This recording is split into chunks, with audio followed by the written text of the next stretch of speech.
So I'm going to speak in English because this is being recorded for the internet, for posterity, for good or bad or ill or evil. And Roger. It's nice to meet you. Thank you, Len, for organizing this. I'm a little bit sad that there's not more people, but like Donnie said, it's very difficult to force heathens into a get-together because there's nothing to make them afraid with. You have no stick. And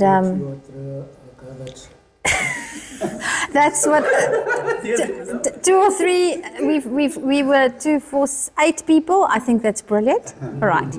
So the actual reading that I'm going to do, thank you for your patience and for being my audience. As I said, the main purpose is actually to get something out onto the internet that we can hopefully entertain people with, but there might be a little bit of a message as well. So I have prepared a text that I'm going to read. Feel free to interrupt or ask questions at any time if you want to. Dean can edit it out. But I think the best will be maybe 5 minutes, and then we can chat from there on. So let me start. The year was 2024. It was at the time of Easter, and the Lord so willed it that one of his followers had access to a 3D printer, and it was impressed onto the heart of this follower of Christ to print glow-in-the-dark crosses that were to be glued onto the signs on the road in the town of Worcester. Now, at this time, it was the law of the land that no changes or damage were to be made to such road signs and symbols. However, this follower of the Lord, truly inspired and bravely defying the laws of man, did not abide by the rules. The crosses had to glow in the dark to be symbols of the risen Lord. Okay, if by chance my little story had to appear in some holy texts 1,000 or 100 years from now, that is how it might begin. But I have no idea how to continue the story as if it were a holy text. So let's just get on with it. The crosses were real, and I felt that they had to go. I knew that the authorities would not remove them because the one placed on the N1 was in full and plain sight of the traffic officers who conduct the routine checkups in that very spot on a daily basis. So I knew they were not going to remove it. Therefore, I took it upon myself, and with my comrade Jackie Honker, we went on a balmy day in May, and we took the crosses off. They were about... if only I knew at the time.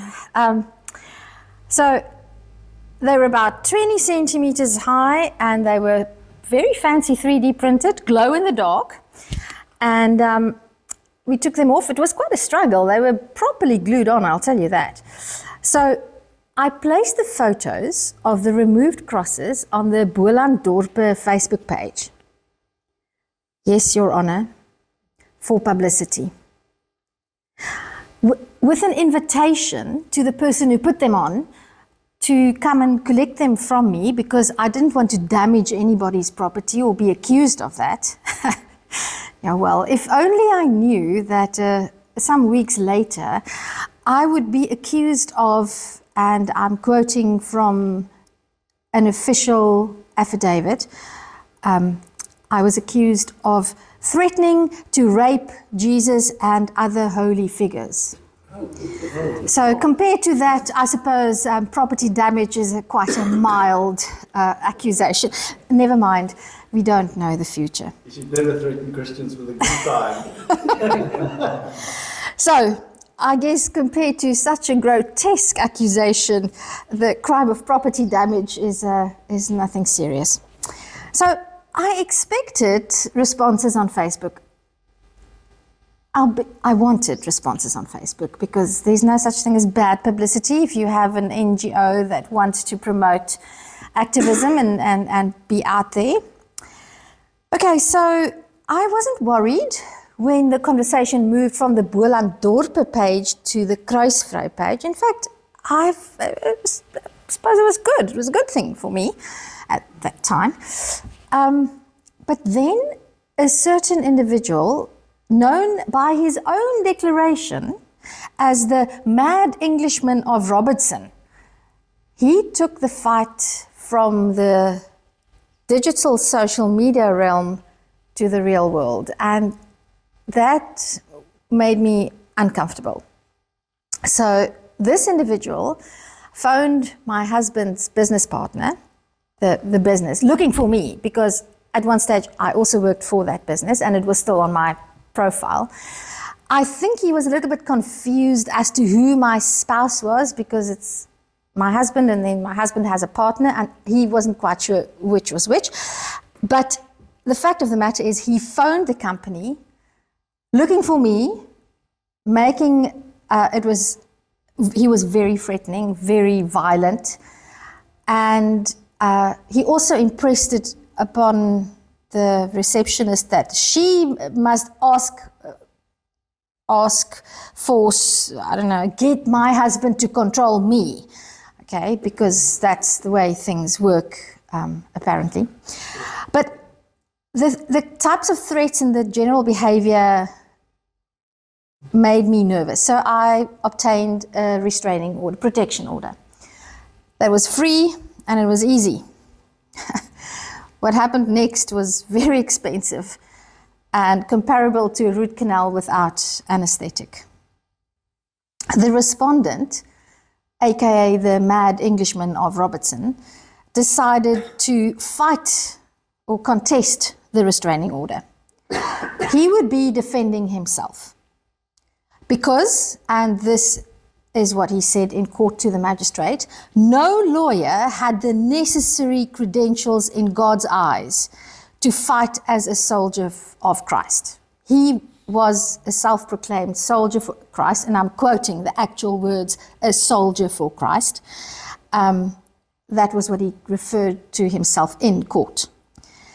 Now, from there onwards, I'll spare you the details. It was a series of him not showing up for hearings, postponements. There was one appearance where the magistrate was a black man, and this person said he is going to be discriminated against by a black magistrate.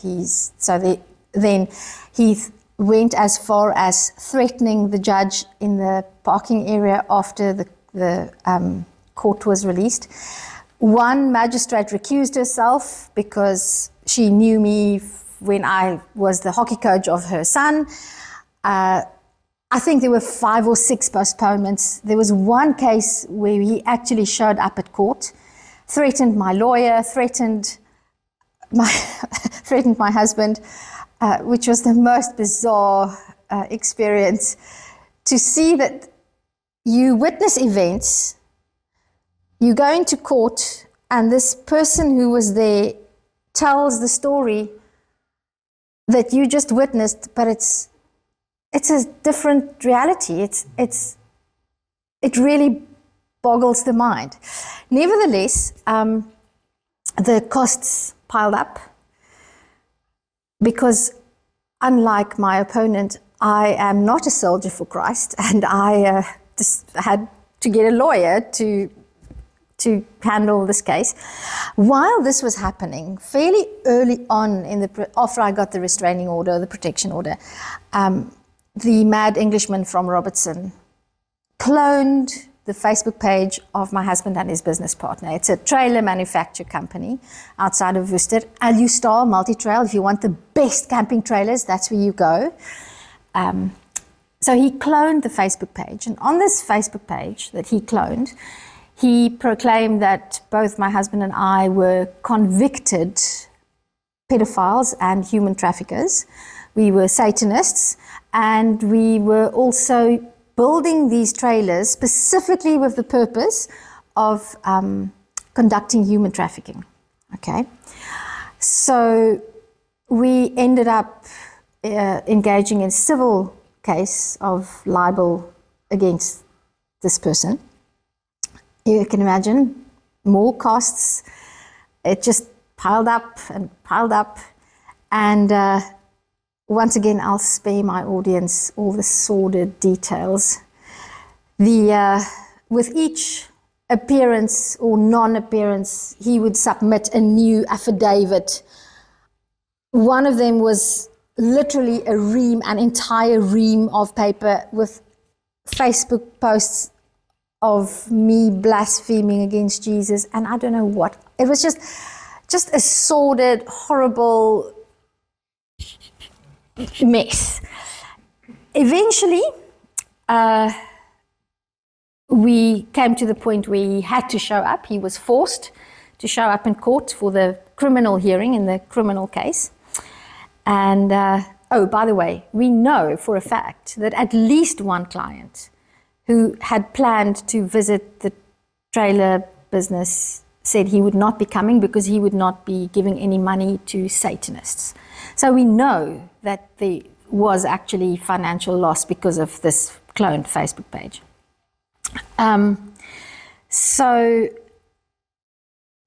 when the case was eventually heard, the criminal case in late 2025, the respondent didn't show up because he feared for his life, since my associates had been stalking him for weeks, and he felt very, very threatened. Seems that the good Lord, could not protect him against me and my evil associates. Nevertheless, he lost the case. In fact, he lost both cases with costs. But now, I just want to say, if any of my associates out there know where to get this guy, he owes us quite a lot of money. If you can help us to get it out of him, please just contact me, my associates out there that have so much power to instill fear. It seems it's not working when the guy has to pay up. Nevertheless, I was lucky because I have a spouse who carried the financial burden. I was also lucky that this madness did not progress to actual physical violence, but it could have. I saw this man's behavior. I saw him in person. It is not a far stretch by any means to say that if pressed hard enough, he displays all the attributes of a random shooter. And we know that he owns guns. And all of this over 2 crosses pasted onto traffic signs illegally, it's not supposed to happen, on a national road. Is it worth it? Was it worth it? I don't know. I still don't know. I'll maybe never know.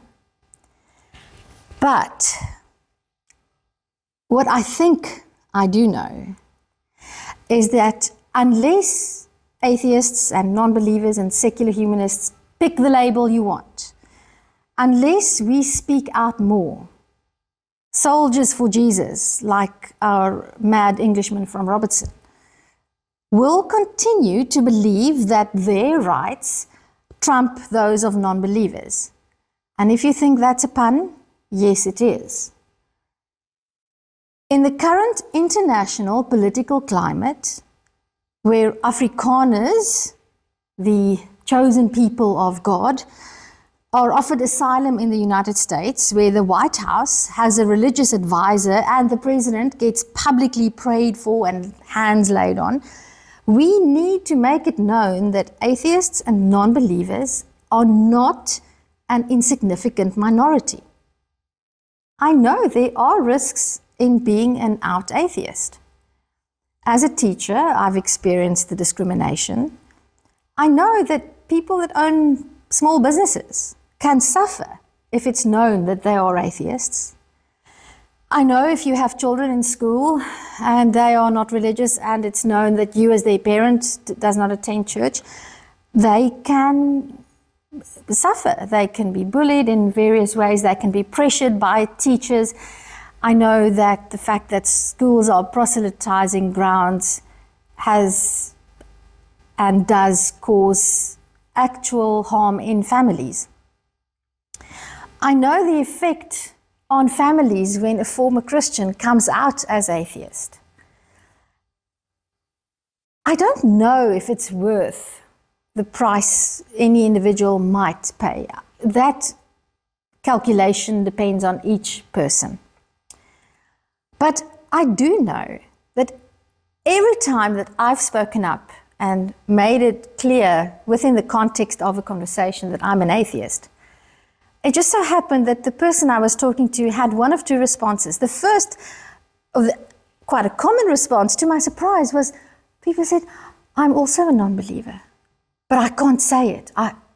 And it's as if there's a sense of relief when they realize that there's somebody who looks like a Christian and says, no, I'm not a Christian. To give that comfort to other people who are lonely because they have to live a double life, to me, that's worth the activism. The other side is, I have never come across a Christian in a direct one-on-one conversation who was rude or threatening to me when I said that I was an atheist. I've had, most often the response is either diverting the topic, just don't talk about it, or the response is, oh, okay, you do you. That's partly why I was so stunned when I had this incident that cost me almost 100,000 rand and a lot of stress and a lot of time wasted. I was honestly stunned. But at the same time, that's why I think we need to speak out and why atheist activism is important. Each person that steps out of the shadows makes the stigma, because there is a stigma in South Africa, it makes it less. The more people know atheists at work and they know that this guy who plays golf with me is an atheist, or that person that sits on the PTA with me is an atheist, and they're just a regular person that I actually like, the less threatening we'll become as a community. It is my hope that in time, this will build a society where inspired cross printers will know that their crosses belong in their churches, not on our traffic signs or on the koppies and the hills outside of our towns. They will know that they share space with people, many people, who don't want to live by their rules. As long as we keep quiet, religious folk will believe that they will just assume that everybody thinks as they do. And they will act as if Jesus is the King of the world. And it is up to us to show that we are here and that we have a voice too. And we want a world where crosses are not the burdens of people like you and me to carry. That we want to choose our own burdens, whatever it may be. And that is my tale of two crosses. Thank you.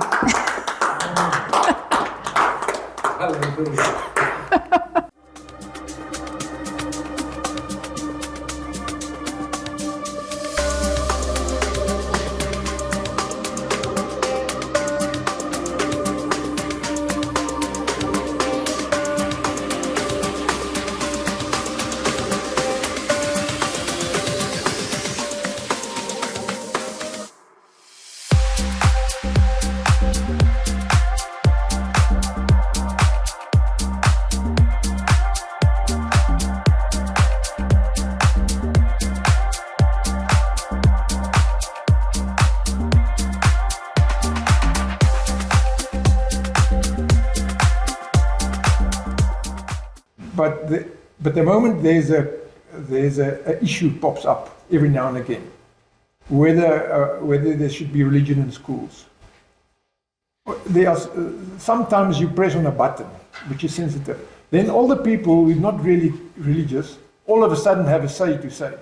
All of a sudden they stand up for God. Although they never attend churches, they never really pray or read Bible, all of a sudden they make a statement. Now God is very important.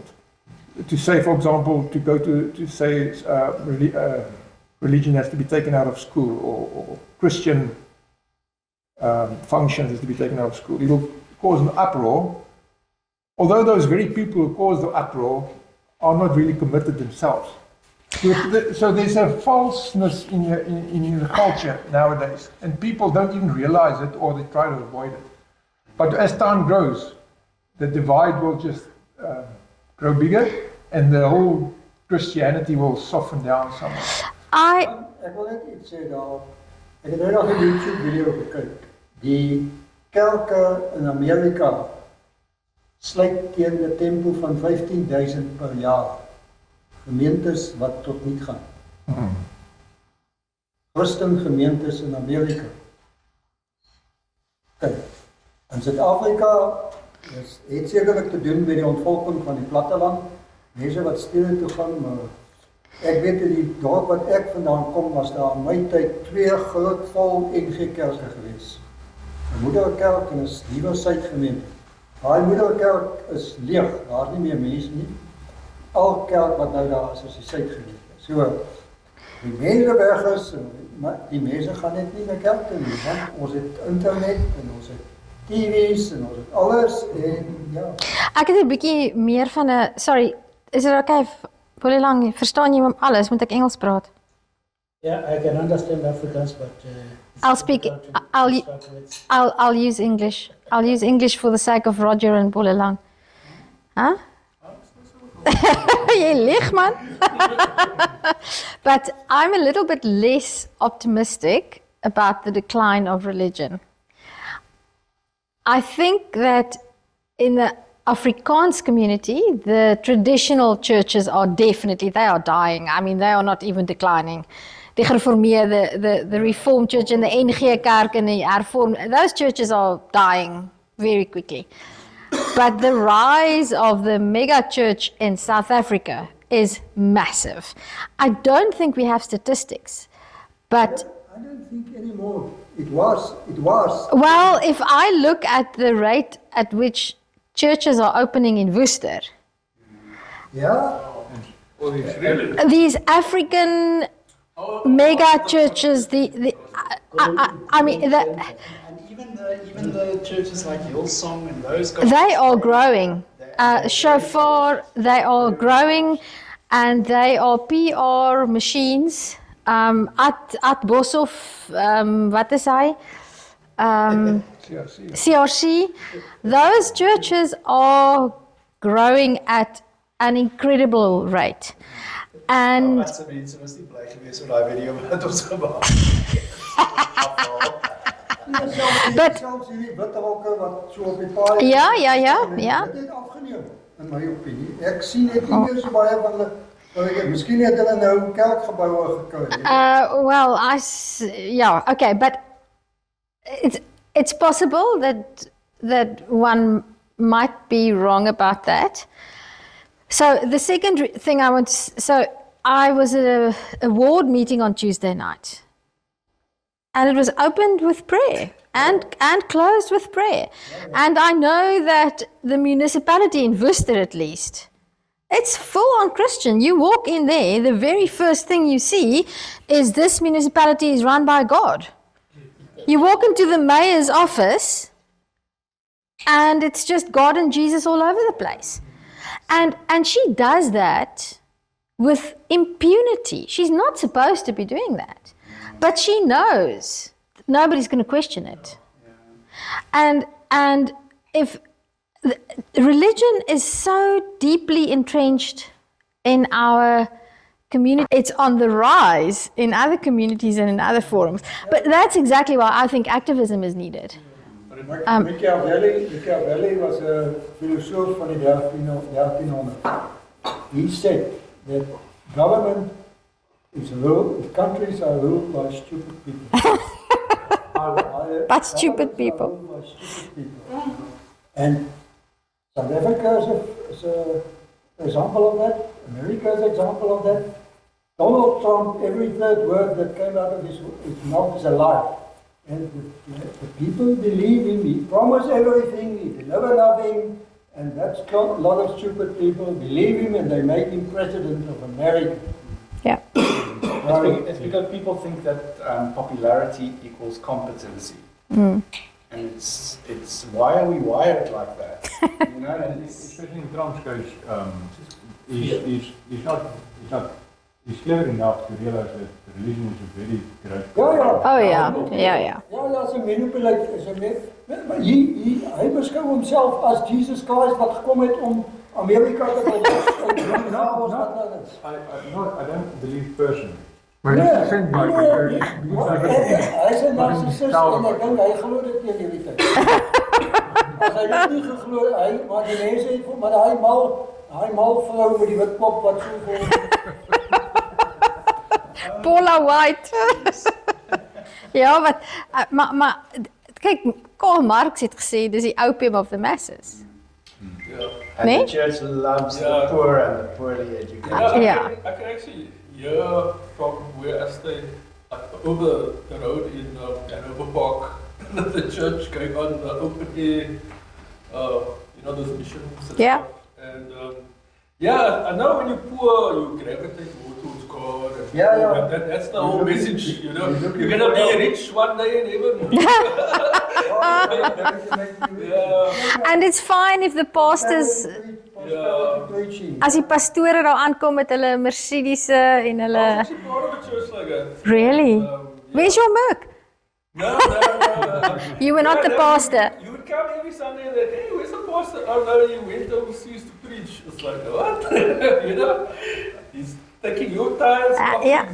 Yeah. And he's got a private jet because he can't mingle with the plebs, with the sinners. He wants to be closer to God.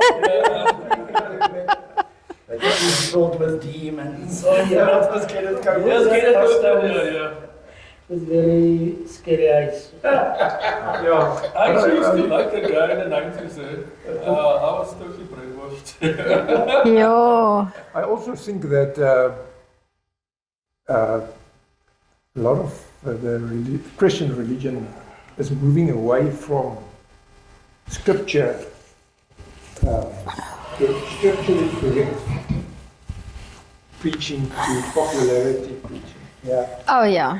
Because now, for example, Yeah. the Reformed Church has been in a debate this past few weeks about women being able to serve as elders. No, it's shocking. Yeah, and They would do. the thing is, you will read in the Bible it is specifically said that women should not have leadership positions. So how do you argue against that? So they try to be purist in how they interpret the Bible. But now it doesn't, in our ears, it doesn't sound right. In our modern understanding of modern realities of the world, you start to realize that men and women are equal. We are different, but one is not. Men are less equal. The Bible says different.